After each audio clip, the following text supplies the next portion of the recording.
This is Gerardo Del Real with Resource Stock Digest. Joining me today is one of my favorite copper, silver, gold plays on the planet, the CEO of Hannan Metals, Mr. Michael Hudson. Mike, how are you today? Good morning from down under. Gerardo, I'm very well, thank you. Well, let's get right into it. You have an entire basin. It's full of copper and gold and silver and some zinc. You just defined your third porphyry at the Valiente Project in Peru. I wanted to have you on to provide some geological context because, as you know, I am not a geologist, but I have to say when I start looking at, systems and mineralization within a 140 kilometer by 50 kilometer area, and that's just at Valiente. And then we start getting, sample results, and we start getting, all of the other types of systems that you've been able to define thus far. It's as exciting an exploration play, I believe, as is out in the market right now, especially given the market cap. I'll preface that by saying I'm biased. It's a substantial holding of mine. I plan on continuing to add aggressively to that anytime there's an opportunity. And so I say all that to say, tell me why I should stay excited, Mike. You should be excited. But I should fully declare that I'm biased too, and a large shareholder, and happily so, and will increase my holdings as time goes when I'm allowed to, as an insider, because this is something very different, Gerardo. Something very different, as you stated. There's a new mineral system over 150 kilometres. We've got something like 18 different porphyry centres that we've identified. We've got a number of those now that we're starting to do detailed work on. This press release on a project called Divisoria is the southern end of the Previsto or Valiente Norte area, which is an area that we've been very keen on for some time. We've only just recently been able to get agreements with the local people to get access, and that now is all starting to open up. So there's a hell of a lot more to come from that area, which Valiente Norte, and this is just the first one. It was a peripheral part of a system.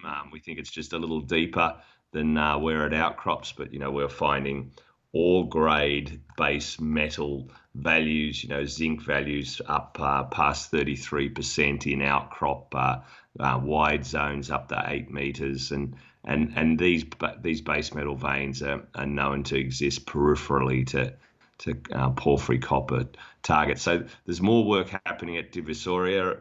Divisoria is about 10 kilometers east of the Basin area. So that's another area. That's where we've done most work and got the DIA just about to be submitted for drill permitting. So we're really advancing, a lot of social work happening, and just at the very margins of identifying the huge opportunity that no doubt exists in this area.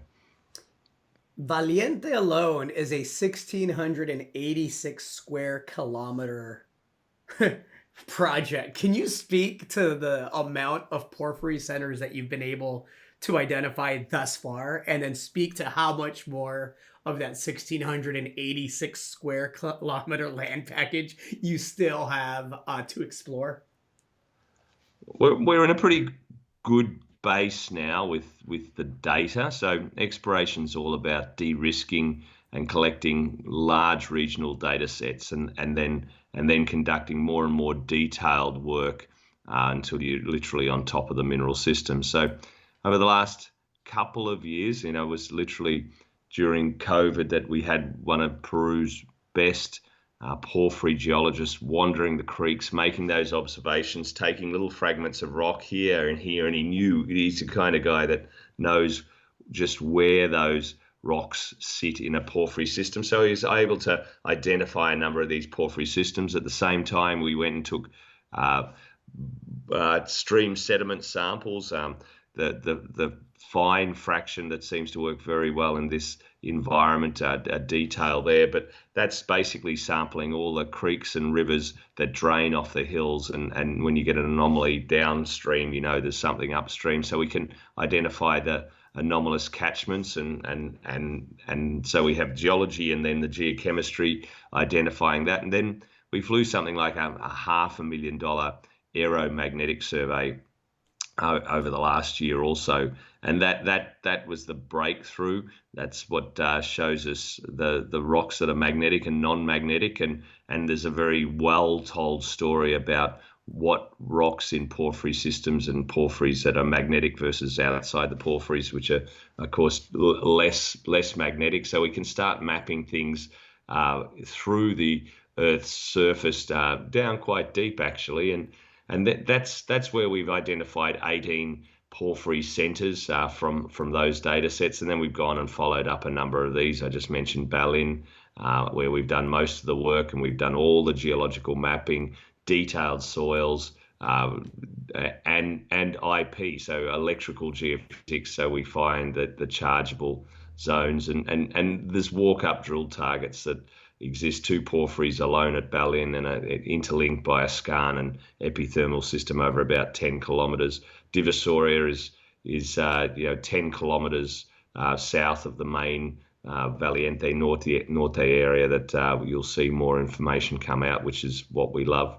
And then we're being backed, of course, by Teck, who's our major shareholder here, who see the huge opportunity. And then the other point is that they've been dated, all these porphyry centres, with many of them have, and we've taken the rocks and we've dated them with radiometric methods, which is a wonderful technique to tell us at just what time they were forming as the Andes was forming, and the date range is very restricted to a time we call the Miocene, which is one of the most productive, if not the most productive time in the Andes for metal development. So we know they're fertile porphyries, as well as all the data that we're seeing with rocks and soils, etc., throwing out lots of copper and gold. So that's sort of the recipe that we're following.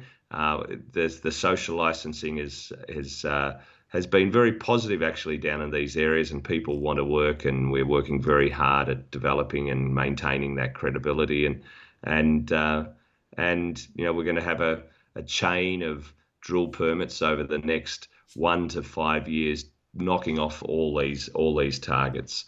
So it's something very unique. You don't see many people doing this globally.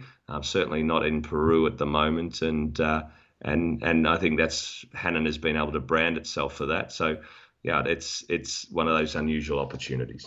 You spoke about being backed by Teck, which, look, obviously a huge endorsement. You're also backed by JOGMEC, right, on the joint venture side of the Hannan portfolio, and which forms part of this, extensive basin. Can you speak about San Martin and how things are coming on that front, being that likely will be the first land package that will get drilled?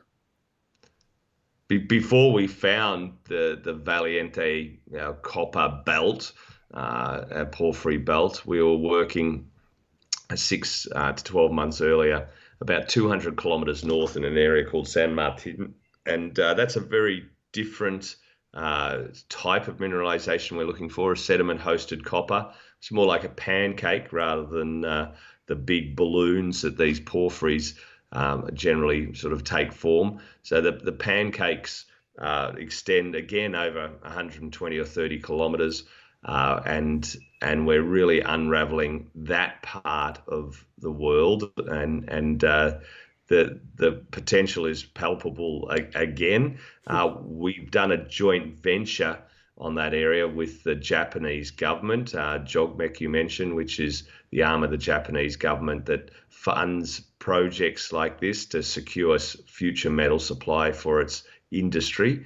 So that's a free carry for Hannan shareholders. JOGMEC are funding everything. We actually own 100% of the project still, but we're working away there. And as you mentioned, it's been going a little longer than the Valiente porphyry area, and as a consequence, we're waiting for drill permits as we speak. We've been through, we've run all the DIA, or the environmental impact statement for that drilling early last year. So it's terribly slow in Peru, and that's the weakness of working in Peru and the weakness of this company at the moment in terms of just waiting. But I've got patience to wait for world-class opportunities, and as does the Japanese government, as does Canada's largest mining company, and as do we, obviously, as shareholders and believers in what we're trying to do in the Peruvian back arc, over the other side of the Andes. Impressive work. I should note that Hannan's market cap is right around the $14-15 million mark Canadian. Just the San Martin portion of the joint venture, if it's fully consummated, represents how much potential total spend there, Mike? $35 million US. And you still have, as a free carry, the 1,686 square kilometer Valiente Project? We own that in our own right, correct. Yeah. Doesn't get much simpler than that, folks. Michael, I appreciate your time. Anything to add? Thank you for having me on, Gerardo. This is just one of those opportunities that we're really all in the business for, right? We're not here trying to just eke our way to success by working around an old legacy project. We're doing something new. It's going to be huge, and thank you for your support. Thank you. Looking forward to having you back on, and looking forward to more results. I know there's a lot of results pending, so hoping to have you back on. Have a great holiday, and we'll chat soon, Mike. Thanks, Gerardo. Cheers. Hey everybody, Gerardo Del Real here. If you're enjoying the content that you just saw, you can let us know in 3 simple steps. Hit the like button, hit the subscribe button, and please share across your network and on social media. Take care, everybody.